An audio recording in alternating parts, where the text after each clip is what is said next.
Good bad ugly பட நிறுவனம் தனக்கு 5 கோடி ரூபாய் நஷ்ட ஈடு வழங்கணும்னு இசைஞானி இளையராஜா அவர்கள் நோட்டீஸ் அனுப்பியிருக்காரு. 7 நாட்களுக்குள்ள தன்னுடைய பாடல்களை படத்திலிருந்து நீக்கணும் அப்படின்னு படக்குழுவினருக்கு கெடு விடுத்திருக்காரு இளையராஜா. நிபந்தனையின்றி மன்னிப்பும் கேட்கணும் அப்படின்னு தெரிவிச்சிருக்காரு இவரு.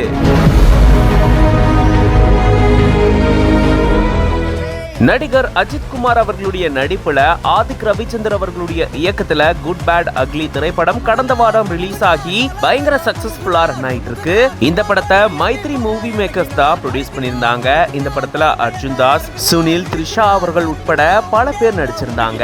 இந்த படத்துல பழைய பாடல்களும் சேர்க்கப்பட்டிருந்தது. இந்த படத்தினுடைய இசையமைப்பாளர் ஜி.வி. பிரகாஷ் குமார் அவர்கள். இந்த நிலையில தான் இப்போ இந்த படத்துல பயன்படுத்தப்பட்ட பழைய பாடல்களுக்கு நஷ்ட ஈடு கேட்டு நோட்டீஸ் அனுப்பிச்சிருக்காரு இளையராஜா அவர்கள். ஒத்த ரூபாய் தார ஏன் ஜோடி மஞ்சக்குருவி, இளமை இதோ இதோ அப்படின்ற இந்த 3 பாடல்களையும் பயன்படுத்தினதுக்கு இளையராஜா அவர்கள் எதிர்ப்பு தெரிவிச்சு நோட்டீஸ் அனுப்பிச்சிருக்காரு.